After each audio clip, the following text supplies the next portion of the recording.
are certain pieces that sound easy but are incredibly difficult, and some that sound very impressive but are actually pretty simple to play.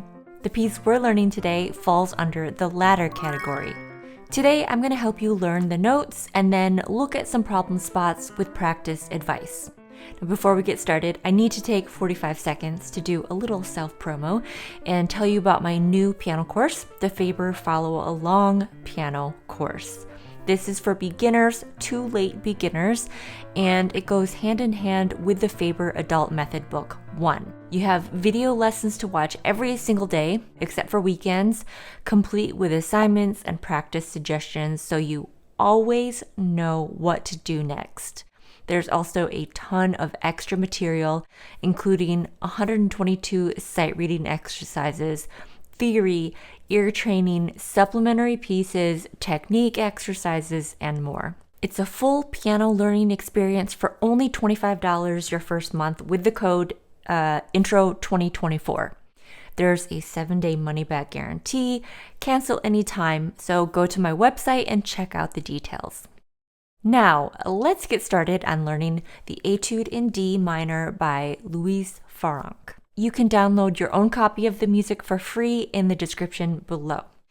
So an étude is a technical study. It doesn't mean that it can't be beautiful and musical, but they usually have a certain focus. This étude focuses on creating even arpeggios. When you look at the page, it seems like there are a lot of fast-moving notes that signal a certain difficulty level, right? However, the harmony is pretty simple, and she uses a repeating chord pattern that's really easy on the hands. So what I suggest doing first is to block out the chords on each beat with both hands. This will help you get a feel for the harmonic structure, as well as help you figure out what fingering you want to use. So let's do that together. As we go through and block these chords, I want you to take note of when a chord looks the same. For example, in the first measure, we have a D minor chord. If you scan the treble clef, you'll notice that that D minor chord comes back in several places. But also, there are places that look very similar to that, so you'll know you're kind of in this general area.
after you block the chords and figure out your fingering, play as written.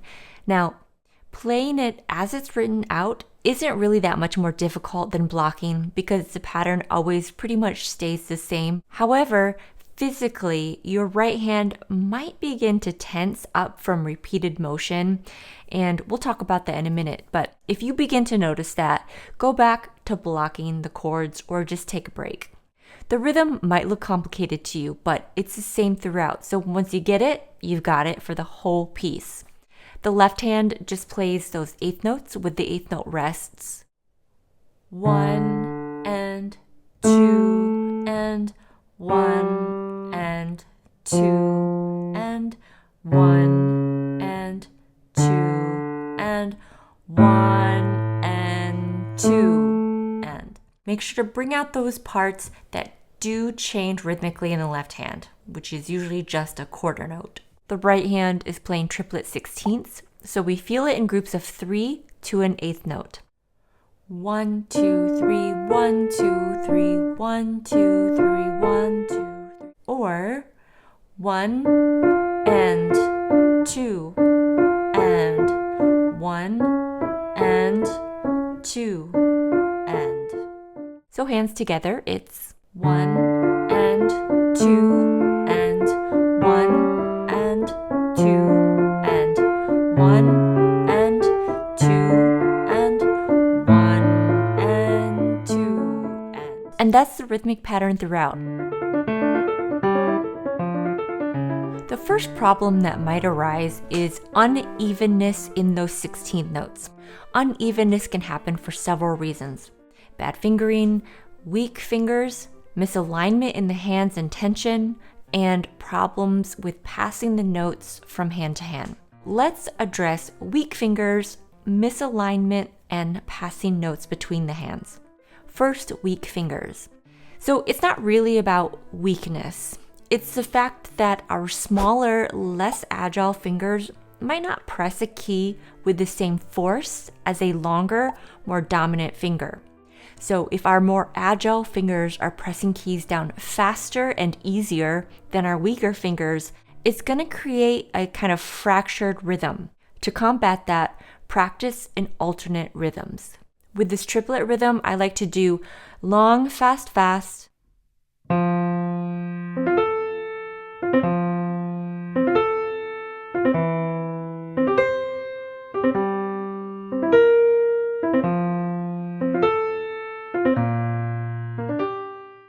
Then fast, long, fast.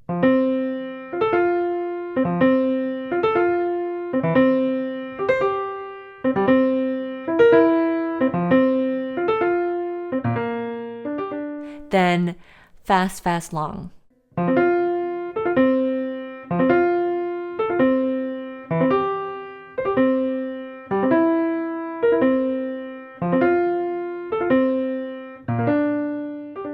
This exercise strengthens our fingers, or more accurately, trains our weaker fingers to press the keys at the same speed as our bigger fingers. The second issue that you might need to address is misalignment between the playing finger and the elbow. I'm going to play the first measure, right hand alone, very slowly, 2 different ways. And I want you to see if you can notice what I'm doing differently.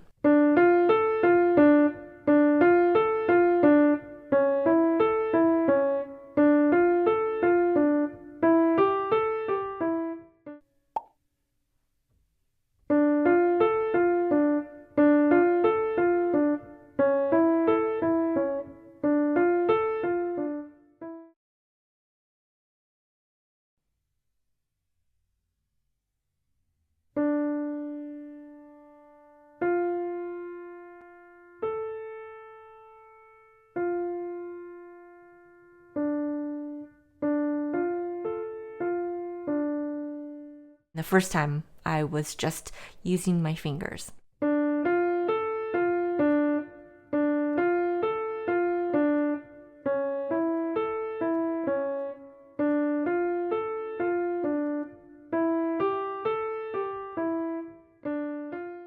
When I play a note and hold it, See how I can pivot using my elbow? And my wrist stays flexible so I can also move with my fingers. This motion creates a fluid sound. With this chord pattern up and down, we start to create little circles with our elbows, or what I like to call stirring the pot.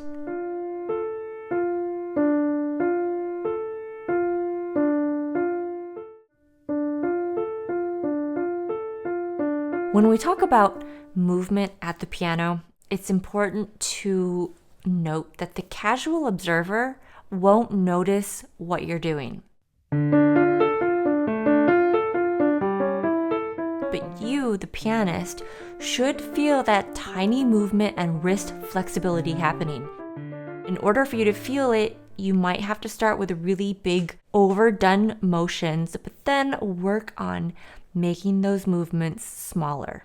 The third issue you might hear is an unevenness when you go from your left hand note to the right hand notes. Typically, we'll wait too long on the left hand note before our right hand comes in. So we'll get something like this.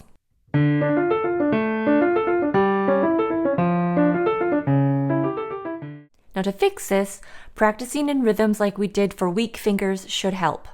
You might also try putting words, real or fake, to the rhythm. The verbal cues that you hear might help you lock in that evenness and rhythm. You could try something like triplet, triplet, triplet, triplet, triplet, triplet, triplet, triplet. Canada, Canada, Canada, Canada, Canada, Canada, Canada. Taffety, taffety, taffety, taffety, taffety, taffety.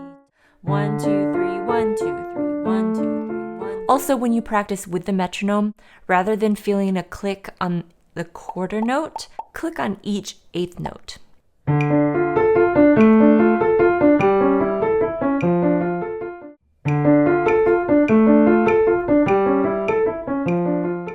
I'm going to close out this video with a slow playthrough of the piece so you can really see what fingering I'm using and what notes I'm playing, just in case you need that extra help.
I hope you enjoy playing this piece. It really is one of my favorites.